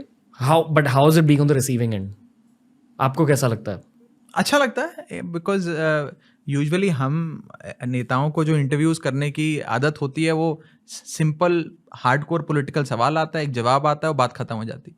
बट वो थोड़ा और डीप जाते हैं, आपसे और चीज़ें एक्सट्रैक्ट करने की कोशिश करते हैं, और बड़े पर्टिनेंट सवाल पूछते हैं, और एक बहुत ही कैंडिड और इनफॉर्मल मैनर में पूछते हैं. तो जो बात नहीं भी बोलनी होती वो लोग बोल देते हैं वो बात. तो वो एक उनका ढंग है. आपका भी ढंग है. You also have a very different and a nice style of asking question. I really appreciate it. आपने बहुत खुलकर बातें करी मेरे साथ. बहुत कम लोग टाइगर की तरह बातें करते हैं. I respect that a lot. I respect your education a lot. I respect that you came home. I love you bro. Have a happy married life. अब आपकी ये परसेप्शन चेंज हो गई कि मुझे गुस्सा बहुत आता है. नहीं, आप में वो पंजाबी ट्रेट है. वो हाँ, वो my Punjabi raider has got that. मैं भी पंजाबी हूँ. सो आपसे सीख कर मुझे बहुत अच्छा लगा. I love being disagreed with on the show. I love disagreeing on the show, but in a civilized manner. मुझे झगड़े नहीं करने, मुझे बस सीखना. And I feel like I'm a representation of a lot of young people in India as well. So bro, sorry I called you bro. No, please okay. call me bro. Okay. I don't mind that. लोग नाराज हो जाते हैं bro कैसे बुला लिया. राघव बोलो, भाई बोलो, bro बोलो, भाई साहब बोलो, जो बोलना है बोलो. कोई भी signing off note है podcast को लेकर? यूथ के लिए इस पूरी कॉन्वर्सेशन से जो एक मैसेज निकल कर आया है, मुझे लगता है वो ये है कि लोगों को मेन स्ट्रीम पॉलिटिक्स में आकर इस देश की कमान संभालने की बहुत ज़्यादा ज़रूरत है. भारत की लोकसभा में 30 ईयर से कम एज के सिर्फ 1.5%, 1.5% मेंबर्स ऑफ पार्लियामेंट है, जबकि भारत एक युवा देश है. नॉर्वे जो एक बूढ़ा देश है, उसकी पार्लियामेंट में 14% एमपीज 30 ईयर्स की उम्र से कम है. तो ऐसा क्यों है कि और देश जो बूढ़े हो चले हैं उसमें युवा आगे आकर देश की कमान संभाल रहे हैं, लेकिन हमारे देश में युवा राजनीति में नहीं आना चाहते, और अगर आना भी चाहते हैं तो उनकी राह में इतने सारे ऑब्स्टिकल्स हैं. और आपको पॉलिटिकल गॉडफादर चाहिए, मनी पावर चाहिए, मसल पावर चाहिए, मीडिया पावर चाहिए, कई प्रकार के इनहेरेंट ऑब्स्टिकल्स एक पॉलिटिकल पार्टी के अंदर होते हैं. यहाँ पे आगे बढ़ने नहीं दिया जाता, कई सारी प्रॉब्लम है. लेकिन उन प्रॉब्लम्स का सामना करके आगे आने का जो एक जज्बा है वो होना चाहिए. आपने भी बोला कि हमारी बातों से निकला कि लोग समझते हैं कि पॉलिटिक्स बहुत ही ख़राब इंडस्ट्री है, वर्ल्ड है, या बहुत ही गंदी दुनिया है. जाहिर तौर पे एक बहुत बड़ा हिस्सा राजनीति का इस देश की दूषित हो चुका है, पल्यूट हो चुका है. लेकिन कौन साफ करेगा? हमें ही, आपको और हमको ही मिलकर साफ करना पड़ेगा. हम साफ नहीं करेंगे then we will continue to be governed by these people. हमारे से जो लोग हमारे मुद्दे नहीं उठा सकते, जो हमारी बात नहीं समझ सकते, जो लोग सिर्फ अपने बेनिफिट के लिए राजनीति में आए हैं, वही लोग फिर इस देश को चलाएंगे. तो ज़रूरी है कि आप आगे आएँ, राजनीति में देश की हिस्सा लें और इस देश की कमान खुद संभालें. I think it begins with education. और it begins with education. At least 2023 में आपकी एजुकेशन लाइफ लॉन्ग है. अब AI की वजह से या फ्यूचर टेक की वजह से या कंटेंट की वजह से, और यहाँ हम बस एजुकेशन स्प्रेड करने की कोशिश कर रहे हैं. Thank you for speaking the way you did. Really appreciate it. Thank you. Thank you so much. And I hope to speak to you again क्योंकि और बहुत सारी बातें करनी है आपके साथ. So see you very soon. Thank you. Thank you so much. तो दोस्तों ये थी आज की कॉन्वर्सेशन. जो चीज़ें मैंने आउटरो में कही राघव चड्ढा से, आई जेन्युइनली मीन इट. बहुत कम लोग आकर इस ब्रेवरी के साथ, इस वीरता के साथ बातें करते हैं हमारे शो पर. He is one of them. इनमें डेफिनेटली एक लीडर दिखाई देता है मुझे, एंड आई एम श्योर आपको भी. डेफिनेटली राघव भाई is going to be back on the show. अगर आपको ये वाली कॉन्वर्सेशन अच्छी लगी तो मुझे ये बताइए कि क्यों अच्छी लगी, और अगर आपको ये लगता है कि हम ऐसे पॉलिटिकल कॉन्वर्सेशंस इंप्रूव कर सकते हैं तो हमें बताइए कैसे. आरसी भाई will be back soon, TRS will be back soon. Support करते रहिए दोस्तों. बहुत सारे पॉलिटिकल कॉन्वर्सेशंस अब रिलीज होंगे टीआरएस पर. फॉलो करते रहिए, सपोर्ट करते रहिए। जय हिंद।